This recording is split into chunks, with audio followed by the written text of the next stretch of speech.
환영합니다. 여러분의 마음 이곳에서 풀고 가세요. 며칠 전 60대 후반 동창 모임에 다녀왔습니다. 누구는 아직도 현역처럼 바쁘게 산다 하고, 누구는 벌써 무릎이 안 좋아서 계단도 못 오른다 하고, 그렇게 한 명씩 돌아가며 안부를 나누는데, 이상하게도 사람들 시선이 자꾸만 한 사람에게 쏠리더군요. 그 사람은 자식 자랑도 안 했고, 돈 얘기나 건강 자랑도 안 했습니다.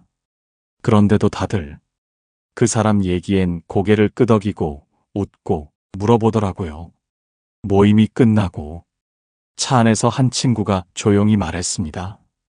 야, 난 진짜 저 사람처럼 나이 들고 싶다. 그 순간 이상했습니다. 도대체 뭐가 그렇게 다르길래 아무것도 말 안 했는데 그 사람은 왜 저렇게 부러운 사람이 됐을까? 오늘 영상에서는요, 나이 들수록 중심에 앉는 사람, 존중받는 사람, 그리고 괜히 따라하고 싶은 사람들의 공통점을 알려드릴 겁니다. 그 차이는 아주 작고 아주 사소하지만 그게 뭐여? 한 사람의 후반전을 완전히 바꿔놓습니다. 오늘 주제가 마음에 드신다면 구독과 좋아요 눌러주세요. 여러분의 마음을 안아주는 좋은 컨텐츠로 보답하겠습니다. 모임에서 가장 부러운 사람은 누구일까요? 돈 많은 사람? 자식 잘 된 사람? 아닙니다. 모임 끝나고 제일 먼저 연락 오는 사람은요, 건강해 보이는 사람입니다. 며칠 전 제가 아는 68세 김영자 씨가 이런 얘기를 했습니다. 나 진짜 열받는 게 뭔지 알아요? 나보다 돈 많은 사람은 부럽지 않아. 근데 아침에 일어나서 몸 안 쑤시고 버스 한 번에 타고 장 보고 와서 반찬 두어 가지 만들어 놓고 산책까지 다녀오는 사람. 그게 너무 부럽더라. 김영자 씨는 지금 하루에 약을 8개 먹습니다. 무릎, 혈압, 당뇨, 고지혈증. 한 번 감기 걸리면 꼭 병원 2번은 더 가야 하고요. 걸을 때마다 계단이 무섭답니다. 친구들이 다 같이 단풍놀이 가자고 해도 난 그냥 사진만 보내줘. 그런데 그 친구 중 한 명, 조용하던 박금자 씨가 딱 일어나서 말합니다. 나는 새벽 6시에 나가서 공원 2바퀴 걷고 와. 걷고 나면 속도 뚫리는 것 같고 밥도 더 잘 넘어가고 하루가 다르더라고. 그 순간 모임 분위기가 확 달라졌습니다. 누구 하나 박금자 씨한테 자식은 뭐해? 묻지 않았고, 요즘 돈은 괜찮아? 묻지도 않았습니다. 그저 다들 이렇게 말했습니다. 언니는 진짜 멋있다. 언니처럼만 늙고 싶어. 여기서 중요한 건 이겁니다. 건강은 멋이 됩니다. 건강은 신뢰를 만듭니다. 그리고 건강은 부러움을 만듭니다. 하버드 대학교 의과대학의 연구에 따르면 노년기 삶의 만족도를 결정하는 가장 큰 변수는 신체 기능의 독립성입니다. 걷고, 씻고, 움직이고, 먹고, 대화하고. 이걸 스스로 할 수 있느냐, 아니면 누군가에게 의존해야 하느냐. 그 한 끗 차이가 존중받는 노년과 안쓰러운 노년을 가릅니다. 프랑스 철학자 몽테뉴는 이렇게 말했습니다. 육체의 노쇠는 영혼을 뒤흔든다. 몸이 지탱하지 못하면 마음도 무너진다. 그래서 제가 항상 말합니다. 노년에 남는 건 결국 몸입니다. 몸이 허락하지 않으면 아무것도 못합니다. 심지어 사랑도요.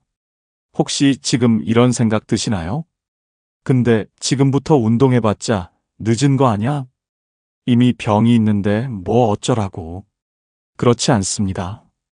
2021년 서울 아산병원의 실험에 따르면 60세 이후에도 하루 30분 걷기 운동을 3개월 이상 한 그룹은 우울감, 수면장애, 관절통, 심지어 인지기능까지 유의미하게 개선된 것으로 나타났습니다.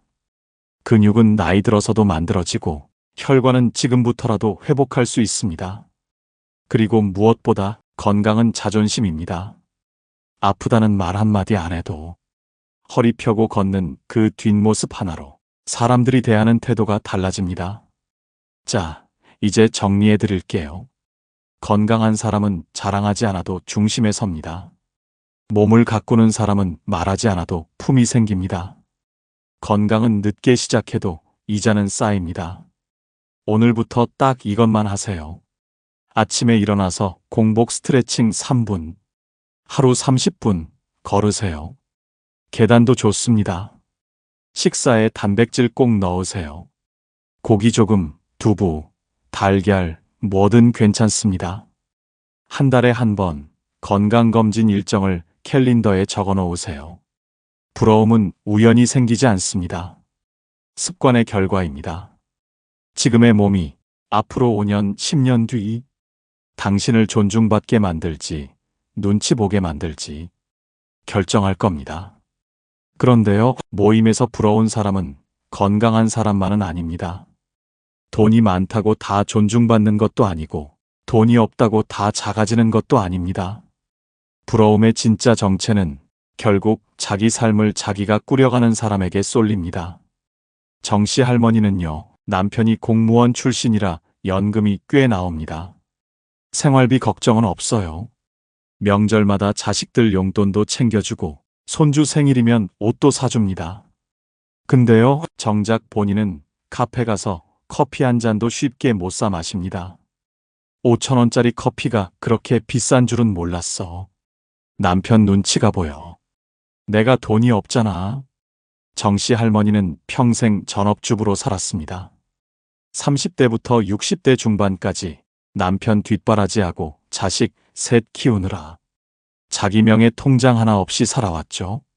지금도 용돈 받으려면 나 요즘 속옷이 낡았어. 이 말부터 꺼내야 합니다. 그 사람이 나쁜 건 아니야. 근데 매달 손 벌리는 느낌. 그게 너무 창피하고 속상해요. 그런데요, 같은 모임에 나오는 강씨 할머니는 그렇게 부유하진 않습니다. 한때 동네 옷가게에서 일했고, 지금은 어린이집에서 주 3일 급식 도우미로 일합니다. 월급 70만 원. 그런데도요, 그분은 말합니다. 그 돈이면 충분해요. 이건 내 돈이잖아요. 돈의 액수가 아니라 그걸 쓰는 태도에서 삶의 무게가 갈립니다.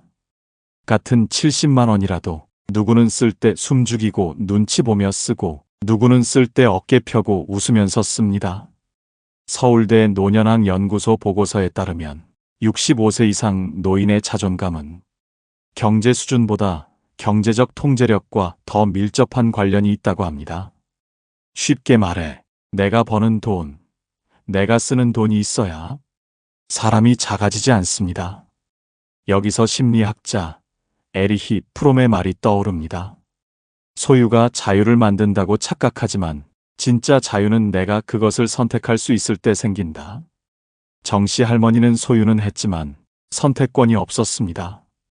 강씨 할머니는 많이 가진 건 아니지만 쓰는 권리는 자기 손에 있습니다. 또 하나 중요한 게 있습니다. 돈이 있느냐 없느냐보다 돈을 어떤 감정과 연결시켜 왔느냐가 노년의 삶을 결정합니다. 정씨 할머니는 남편에게 의존하면서 돈 허락받아야 하는 것으로 인식되었고, 강씨 할머니는 스스로 벌면서 돈 내가 나를 책임지는 방법으로 느낍니다. 이게 존중받는 삶과 눈치 보는 삶을 가르는 경계선입니다. 혹시 지금 이런 생각 드시나요? 나는 지금 일도 못하고 연금도 적은데 이제 와서 뭘 하라는 거야? 괜찮습니다. 지금부터라도 경제 감각을 회복하시면 됩니다. 자기 명의 통장을 따로 만들고 아주 적은 금액이라도 내가 쓸 수 있는 예산을 나 스스로 정하세요. 그게 3만 원이어도 괜찮습니다.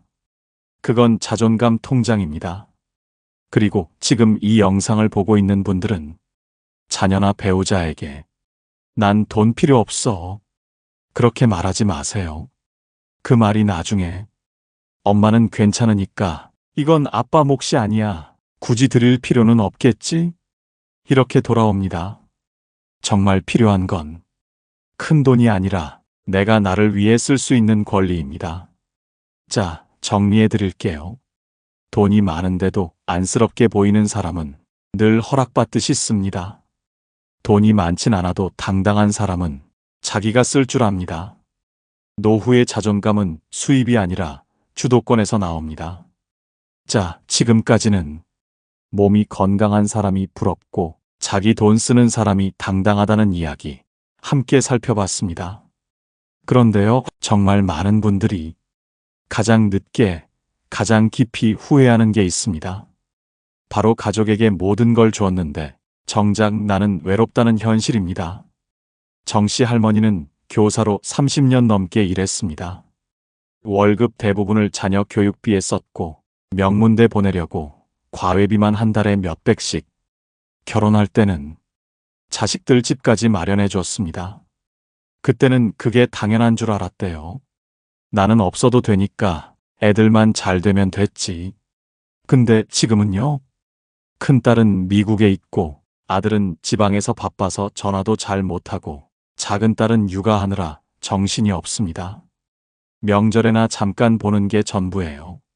전화도 내가 먼저 해야 받아요. 아픈 얘기는 안 하게 돼요. 괜히 말 꺼냈다가 더 부담될까봐.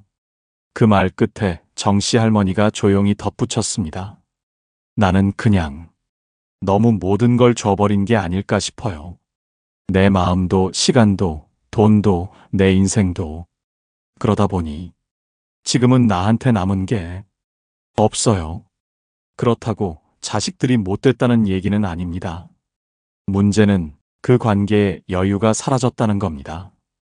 주고 또 주고 다 주다 보면 남은 마음조차 말라버립니다. 반대로요, 같은 복지관에 다니는 윤 씨 할머니와 최 씨 할아버지 부부는 자식들 다 대학까지만 도와주고 그 이후엔 스스로 서도록 했습니다. 우리는 처음부터 자식은 잠시 맡은 인연이라 생각했어요. 너무 오래 붙잡고 있으면 애도 힘들고 나도 힘들어요.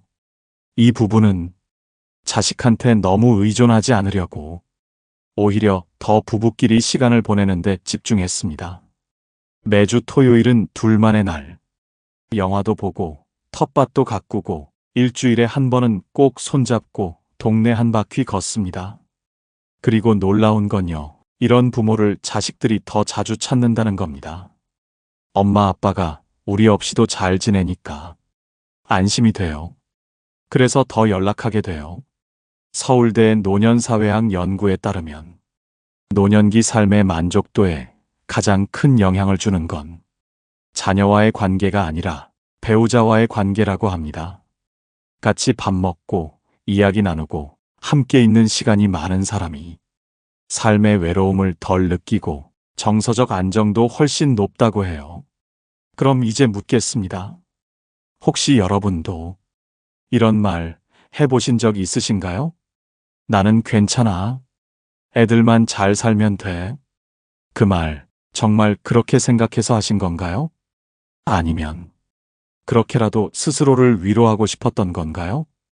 지금이라도 늦지 않았습니다. 자녀와 적당한 거리를 만드세요. 나도 혼자 잘 살 수 있다는 메시지를 주세요. 그리고 내가 나를 챙기고 있다는 걸 내가 먼저 느껴야 합니다. 정리해드립니다. 모든 걸 주었는데 외로운 사람은 자기 마음을 끝까지 남에게 걸었던 사람입니다. 적당한 거리를 두고 스스로도 자립한 사람은 오히려 자식과 더 가까워집니다. 가족에게 사랑을 주는 일, 그건 나 자신을 챙기는 일과 반드시 함께 가야 합니다. 그런데요, 삶을 잘 꾸려온 사람들은 몸과 돈, 가족만 챙긴 게 아닙니다. 그 사람들에겐 말투에서도 여유가 있고 행동에서도 존중이 느껴지고 분위기에서도 사람을 편하게 하는 뭔가가 있습니다. 반대로 겉으로는 멀쩡한데 어딘가 불편하고 괜히 피하고 싶은 사람들도 있습니다. 그 차이 이제부터 살펴보겠습니다. 정씨 할머니는 모임에 가면 항상 먼저 연락을 받습니다. 같이 가자고, 자리가 비었다고 언제나 찾는 사람이 많아요. 그런데요, 그 모임에 늘 나오는 또 한 사람이 있습니다. 겉으로 보면 깔끔하게 입고 말도 예의 있게 합니다. 근데요, 사람들이 그 사람 옆엔 잘 앉지 않아요. 왜일까요? 정말 이상하게도 말로는 늘 잘해요. 아휴, 그런 일도 하셨어요? 진짜 대단하시네요. 아이고, 이 나이에 이 정도면 잘 지내시는 거죠. 그런데 듣고 나면 왠지 기분이 안 좋습니다. 칭찬을 들은 것 같은데 묘하게 기분이 상해요. 그 사람은 말을 할 때 항상 위에서 내려다보는 톤이 있습니다. 말투는 공손한데 표정은 빈정거리듯 웃고 시선은 사람을 제듯 봅니다. 그리고 대화할 때는 상대가 하는 말보다 자기 할 말을 더 중요하게 생각하죠. 그래서 사람들은요, 겉으로는 웃지만 속으로는 피하게 됩니다. 괜히 기분 나빠질까봐 한마디 하면 또 뭐라 할 것 같아서 말 돌려서 지적하잖아. 반대로 민정 씨는 말수가 많지 않습니다. 자기 자랑도 안 하고 딱히 눈에 띄지도 않아요. 근데 누구든 속상한 일이 생기면 먼저 떠오르는 사람이 바로 민정 씨입니다. 왜냐고요? 이 사람은 들을 줄 알거든요.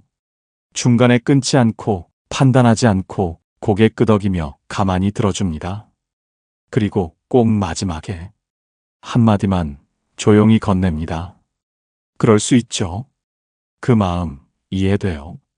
사람들은 그 말에 울컥합니다. 칭찬보다 위로, 조언보다 공감. 이게 사람을 오래 곁에 두고 싶게 만드는 태도입니다. 한 심리 실험에서 낯선 사람과 10분간 대화를 나눈 뒤 서로를 평가하게 했습니다. 그런데 말을 많이 한 사람이 아니라 상대의 말을 더 많이 끌어낸 사람이 더 매력적이고 다시 만나고 싶은 사람으로 평가됐습니다. 사람들은요, 잘 말하는 사람보다 잘 들어주는 사람을 기억합니다. 결국 부러운 사람은 말이 예쁜 사람이 아니라 마음이 편한 사람입니다. 혹시 나는 칭찬하는 말 속에 무심코 비교를 섞고 있진 않나요? 와, 나이 들었는데도 그 정도 하시는 거면 잘하신 거죠. 에이, 요즘은 다 그렇게 하죠. 이런 말, 기분 좋으라고 한 말인데 상대는 돌아서며 씁쓸해합니다. 자, 오늘 이걸로 정리해 드릴게요. 말이 공손하다고 품격 있는 건 아닙니다.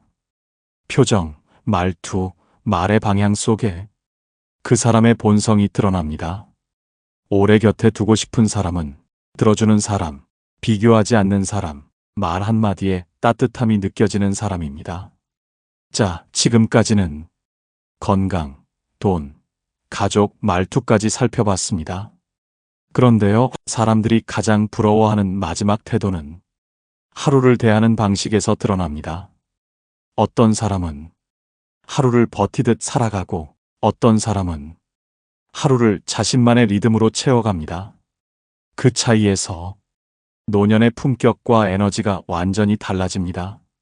제가 경로당에서 만난 72세 유씨 할아버지는요, 아침 8시에 일어나서 신문을 보고 TV를 켜고 점심을 먹고 또 TV를 봅니다. 오후엔 스마트폰만 만지작거리다가 어느새 저녁이고 하루가 그렇게 지나갑니다. 시간이 너무 안 가요. 하루가 1년 같아요. 몸도 찌뿌둥하고 사실 내가 아픈 건지 심심한 건지 저도 잘 모르겠어요. 젊었을 때는 건설회사 현장 소장으로 늘 바쁘게 움직였던 분입니다. 그런데 퇴직하고 나니 하고 싶은 것도 할 줄 아는 것도 없다는 사실을 그제야 깨달았다고 합니다. 쉬고 싶다는 말. 그건 정말 바쁠 때만 쓸 수 있는 말이더라고요. 막상 시간이 생기니까 이젠 뭘 해야 할지 모르겠어요. 반면 같은 동네에 사는 강씨 할머니는 65세에 복지관에서 우연히 수채화 수업을 듣기 시작했습니다. 손이 떨려서 처음엔 잘 그리지도 못했지만 지금은 동네 전시회에도 그림을 내고 그림 친구들과 제주도 스케치 여행도 다녀왔습니다. 그림 그리는 시간이 너무 행복해요. 혼자 있어도 전혀 외롭지 않아요. 붙잡고 있으면 그림 속에 내가 들어가 있는 기분이에요. 그 모습만 보면 나이는 같아도 에너지가 다릅니다. 눈빛, 말투, 웃음, 모든 게 달라집니다. 사람들은 말합니다. 저분은 뭔가 있어. 기다리는 사람이 있는 것도 아닌데 매일 바쁘고 밝고 살아있어 보여. 서울대학교 심리학과의 연구에 따르면 주 3회 이상 취미 활동을 하는 노인은 그렇지 않은 노인보다 우울증 발생률이 68% 낮고 치매 위험도 47% 낮다고 합니다. 하지만 여기서 더 중요한 건 취미의 기능이 아니라 효과입니다. 내가 뭔가에 몰입하고 기다려지는 내일이 있고 나만의 일정이 있다는 사실. 이게 사람을 젊게 만들고 사람을 사람답게 만듭니다. 일본 노인복지 전문가 히라카와 박사는 이렇게 말했습니다. 노후엔 심장이 뛰는 일을 하나쯤은 가져야 한다. 짧지만 정말 강한 말입니다. 사람은요, 몸이 늙어서 나이 드는 게 아니라 심장이 멈춰가는 걸 스스로 방치해서 삶이 무너지는 겁니다. 혹시 지금 이런 생각 드시나요? 나는 손재주도 없고 그림 같은 건 해본 적도 없는데 괜찮습니다. 지금까지 해본 적 없는 걸 지금부터 해보는 게 취미입니다. 젊었을 때 해보고 싶었는데 못했던 일, 꼭 재능이 없어도 괜찮은 일, 사람들과 나눌 수 있는 소소한 활동, 이 세 가지만 생각해도 당신만의 취미는 반드시 나옵니다. 자, 정리해 드릴게요. 취미는 단순한 시간 때우기가 아닙니다. 매일을 기다리게 만드는 삶의 에너지입니다. 당신의 하루가 무의미하지 않다는 걸 증명해주는 작지만 강한 이유입니다. 자, 지금까지 사람들이 나이 들수록 부러워하는 5가지 삶의 태도 함께 살펴봤습니다. 그런데요, 모임에는 늘 괜히 멋있어 보이는 사람도 있지만 자꾸만 피하고 싶은 사람도 있는 법이죠. 그렇다면 모임에서 은근히 꼴불견으로 찍히는 사람들, 그 특징은 뭘까요? 제가 실제 사례를 바탕으로 모임에서 피하고 싶은 사람 3대 유형 하나씩 소개해 드리겠습니다. 첫 번째 유형, 돈 자랑하는 사람. 나도 몰랐는데 그 집값이 그렇게 오르더라고. 내가 젊어서 열심히 살아서 그런가. 이 한마디 들으면 속에서 천불이 납니다. 그 사람은 말끝마다 은근슬쩍 나는 뭔가 좀 달라 라는 기류를 흘립니다. 요즘 같은 때 주식으로 수익 좀 냈지 뭐. 아, 거긴 작년에 샀어야지. 난 그땐 이미 정리했거든. 내가 젊었을 땐 진짜 미친 듯이 벌었어. 어디 모임에 가도 앉자마자 입에서 나오는 건 수익률, 부동산, 주식, 법인, 차, 골프장. 끝도 없습니다. 누가 한마디도 안 물었는데도 말이죠. 요즘은 독일차 아니면 허리가 아프더라고.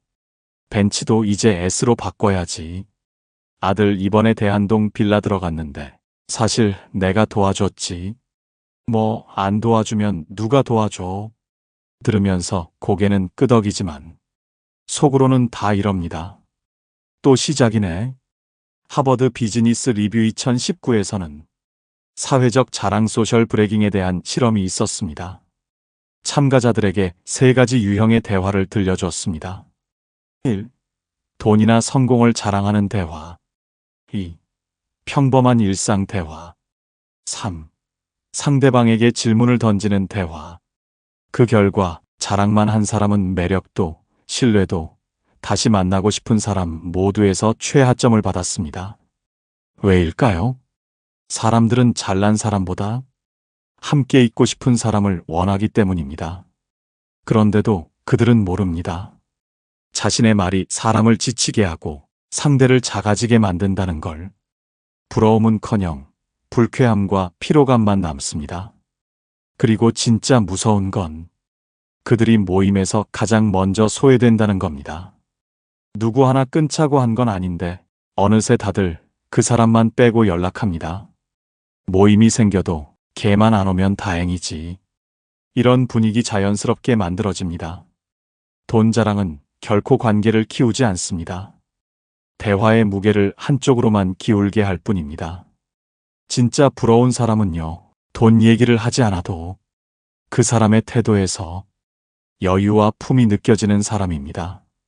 두 번째 유형 자식 자랑하는 사람. 우리 아들은요, 원래부터 머리가 좋았어요. 며느리가 나한테는 절대 말대꾸 안 해요.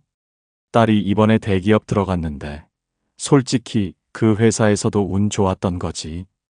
이제 그만 좀 하셔도 됩니다. 모임에 앉아 밥 한 숟갈 뜨기도 전에 우리 애가로 시작해서 후식 나올 때까지 자식의 수저, 연봉, 차, 집, 학력, 인성까지 풀옵션으로 나오는 분. 그 말 듣고 있는 사람들 표정은 좋겠다가 아니라 속으로 제발 좀 하고 있습니다. 이런 분들의 특징이 있습니다. 첫째, 대화 주제가 뭔지 상관없습니다. 어떻게든 애 이야기로 끌고 갑니다. 둘째, 본인 이야기는 거의 하지 않습니다.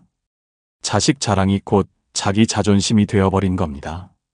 며칠 전 지인 모임에서 박 씨 아주머니가 앉자마자 말했습니다. 우리 아들이 이번에 전무 달았잖아요. 그것도 땡땡전자예요. 요즘엔 아무리 능력이 좋아도 성실함이 있어야죠. 걔는 어릴 때부터 다 계획이 있었어. 그 얘기가 끝나자 옆에서 조용히 밥 먹던 민정 씨가 숟가락을 내려놓고 조용히 한마디 했습니다. 그런 얘기 들으면 우리 애가 잘 지내는지도 갑자기 헷갈려요. 그게 핵심입니다. 자식 자랑은 타인의 자식과 비교하게 만들고 결국 부모 자신을 작아지게 만듭니다. 더 무서운 건 이런 사람일수록 누구보다 비교에 예민하다는 겁니다. 어머, 그 집에는 아직도 결혼 안 했어요? 공무원이면 괜찮죠? 안정적이니까. 요즘은 애들이 다 그렇게 해요. 근데 우리 애는 좀 다르더라고. 이 말들 안에는 수십 겹이 뾰족한 비교와 은근한 깎아내림이 들어 있습니다.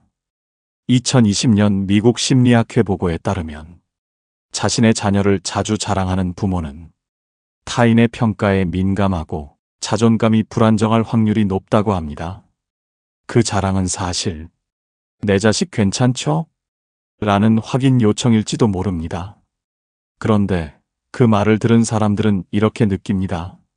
나는 그냥 조용히 살고 싶은데 우리 애까지 평가받는 기분이라 괜히 불편해. 그리고 그렇게 생각한 사람들은 다음 모임에서 그 사람 옆에 앉지 않습니다.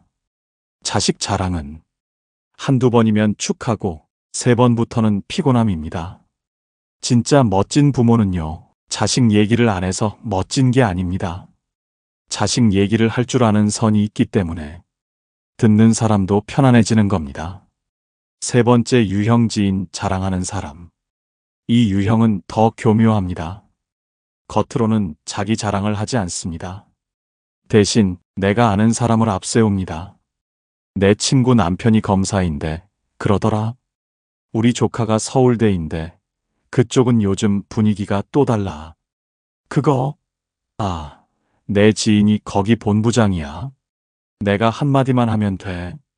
자신의 실력이 아니라 누구랑 친하다, 어디 줄이 있다, 나는 사람발이 있다.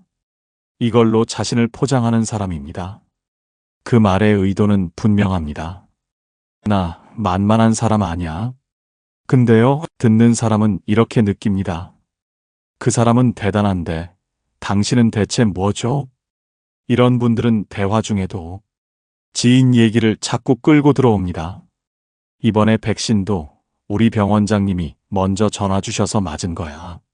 어제는 시의원한테 전화가 와서 뭐 도와달라고 하더라니까. 우리 동서가 구청에 있어서 그런 건 그냥 한 번 얘기하면 돼. 그 말 끝에 남는 건 와, 대단하다가 아니라 피곤하겠다입니다. 지인 자랑의 본질은 결국 나는 줄 잘 선 사람이다. 나는 어디서든 쉽게 안 당할 사람이다. 이 메시지를 주고 싶은 겁니다. 하지만 그 말이 반복되면 반복될수록 사람들은 그에게서 점점 자기 말만 하는 사람의 인상을 받습니다. 그리고 점점 마음을 닫아갑니다. 왜냐고요? 그 지인이 아무리 대단해도 당신은 나랑 어떤 관계를 맺고 싶은 건지 그게 안 보이기 때문입니다. 이런 사람 옆에 있으면 늘 비교당하고 늘 작은 사람이 된 느낌이 듭니다. 어쩌다 내가 이 얘기를 듣고 있지? 지금 나를 보고 얘기하는 건가? 하는 생각이 머릿속에 떠돌기 시작하죠. 그리고 결국 사람들은 조용히 거리를 둡니다. 말은 안 해도 속으로는 이렇게 생각합니다. 그렇게 친한 사람 많다며. 그럼 그 사람들이랑만 지내시죠? 지인 자랑은 관계를 넓혀주는 말이 아니라 거리감을 만드는 말입니다. 정말 매력 있는 사람은 내가 아는 사람을 자랑하지 않고 지금 눈앞의 사람에게 집중하는 사람입니다. 지금 이 순간 내 앞에 있는 사람을 존중하지 못하면 아무리 대단한 사람을 안다 해도 그건 허세에 불과합니다. 지금까지 사람들이 나이 들수록 유독 부러워하는 5가지 삶의 태도를 함께 살펴봤습니다. 건강한 사람, 자기 돈을 스스로 쓸 줄 아는 사람, 가족과 거리를 지켜도 따뜻한 사람, 말투 하나에도 품격이 있는 사람, 그리고 하루를 살아내는 힘이 있는 사람. 그 사람들은요, 자랑하지 않아도, 존중받고 억지로 꾸미지 않아도 사람들 마음속에 오래 남습니다.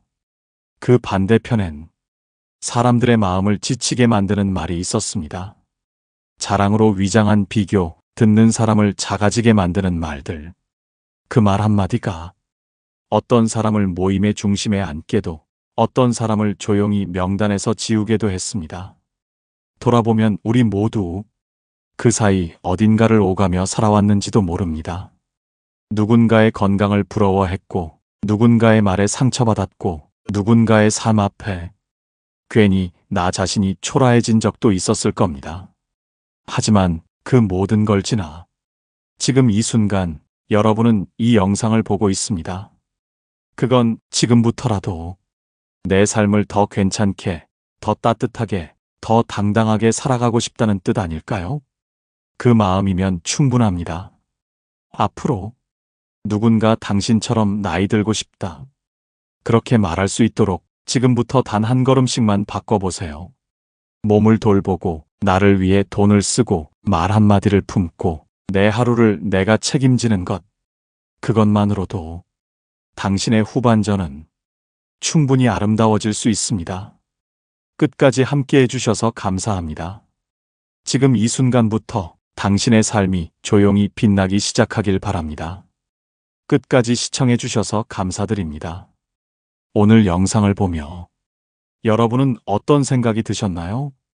여러분의 경험과 생각을 댓글로 나눠주세요. 여러분의 이야기가 누군가에게 큰 위로와 깨달음이 될 것입니다. 오늘도 끝까지 시청해 주신 여러분께 깊은 감사를 드립니다. 오늘 영상이 도움이 되셨다면 소중한 분들께 공유해 주시고 구독과 좋아요로 저를 응원해 주세요. 여러분과의 소중한 연결이 저에게 큰 힘이 됩니다. 오늘도 행복한 하루 되세요. 이상으로 마음 풀고 가세요 였습니다.